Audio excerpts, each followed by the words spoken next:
The dust lay heavy on the ranch like a held breath, and when the woman stepped out from the shade of the barn, lifting the torn hem of her dress to show the angry wound on her thigh, silence followed her the way shadows follow a setting sun. The rancher watched from where he crouched near the fence, hat tipped low, eyes steady, not with hunger or cruelty, but with the weary calculation of a man who had seen too much land and too many broken promises. And when she said the words that would echo between them, "You paid for me, now do it,"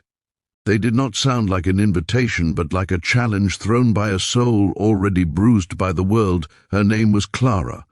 though she had learned to answer to worse, and the wound was not new, stitched by her own shaking hands after a night that had taught her how cheaply a person could be bought and how dearly the price could still be paid.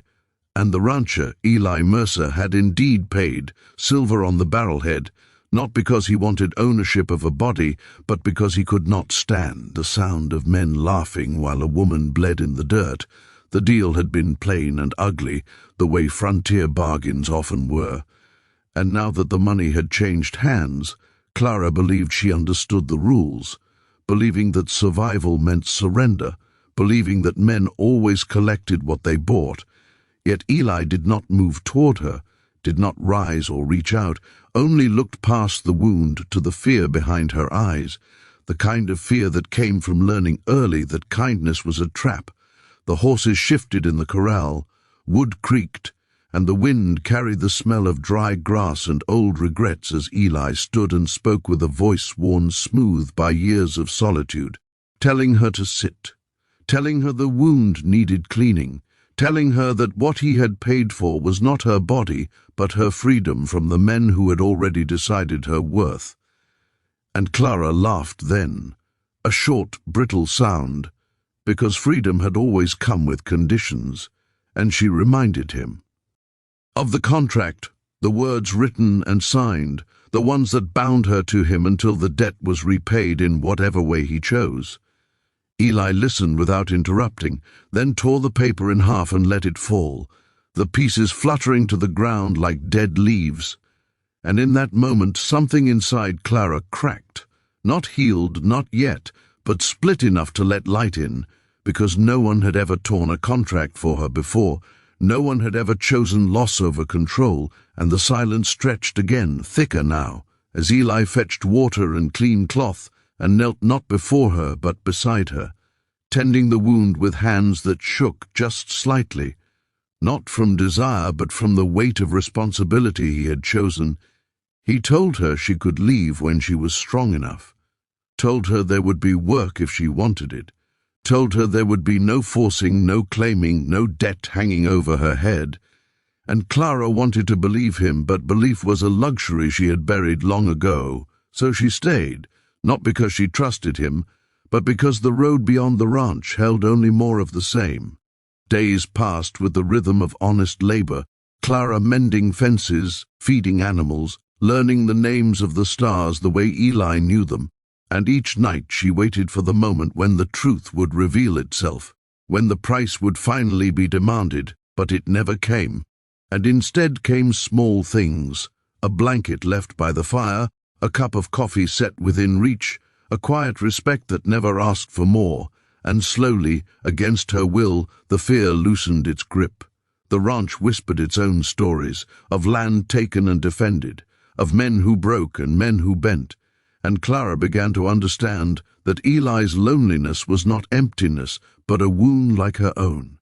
invisible yet deep, carved by choices that had cost him a family and a future he had once imagined. When winter crept closer and the nights grew sharp, Clara found herself staying not out of necessity, but because leaving felt like tearing open something newly formed, and Eli, for his part, struggled with a different fear, the fear that in saving her he had bound her to him in ways he could not see, that kindness could still be a kind of cage. The title of their story, though they did not know it yet, was already being written in the dust between them, a story that would be misunderstood by those who believed every transaction ended in ownership, a story that would turn on a single moment when Clara would realize that what she had thought was payment was actually choice, and what she had offered in desperation was never required at all. And as the chapter closes on the ranch under a wide, unblinking sky, both of them stand at the edge of a truth that will change everything, that sometimes a man does it not by taking, but by refusing to, and that refusal can cost him his solitude and give him, against all odds, a wife, not bought, not claimed, but chosen. Winter came hard and fast, sealing the plains in white silence, and it was in that silence that Clara finally understood what Eli had done, because freedom, she learned, was louder than chains once you were no longer wearing them. The ranch became a small world bound by shared labor and unspoken care, and each morning Clara woke not with fear but with purpose, her hands rough, her back aching, yet her spirit standing straighter than it ever had, while Eli watched her from a distance, careful not to mistake gratitude for love or proximity for permission, telling himself each day that she would leave when the thaw came, and that he must be ready for that loss. But life on the frontier had its own plans, and when sickness swept through a neighboring homestead and Clara rode through a blizzard to deliver medicine, it was Eli who waited by the fire all night, realizing in the rawest way that his fear was no longer of binding her, but of losing her. Because somewhere between torn contracts and mended fences, she had become part of his life in a way money never could.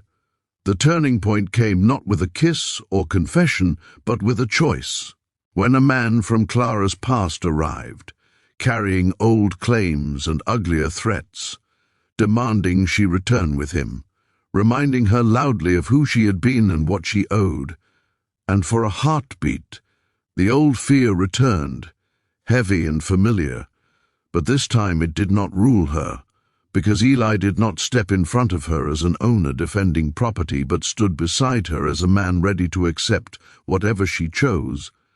Clara looked at the road, at the man who represented survival without dignity, and then at the rancher who had never once demanded payment, and for the first time in her life she spoke not from desperation but from certainty, telling the past it no longer owned her, telling Eli she was staying not because she had to, but because she wanted to. The confrontation ended quietly, without guns or blood, just a woman reclaiming her name, and a man realizing that love could be earned only by letting go. And as spring broke through the frost, Clara asked Eli the question that changed the shape of his future,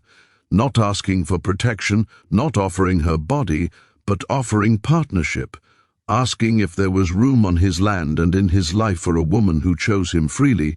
The marriage that followed was not grand or romanticized, just honest, witnessed by a few neighbors and the wide sky, but it carried a power greater than any transaction, because it stood as proof that in a brutal world decency could still win, that a man who refused to take what he had paid for could gain something far more valuable, and that a woman once sold could still choose love on her own terms. Their story spread like many frontier legends, twisted by some, doubted by others, but remembered by those who understood its truth. That real strength is restraint, that real masculinity is mercy, and that sometimes the most powerful act is not doing what you are allowed to do, but doing what is right. And as this tale from the Wild West Archives comes to a close, it leaves us with a reminder meant for every listener and viewer today. If stories like this move you, if you believe history is more than battles and blood, but also quiet acts of courage, then support these stories by subscribing to the channel.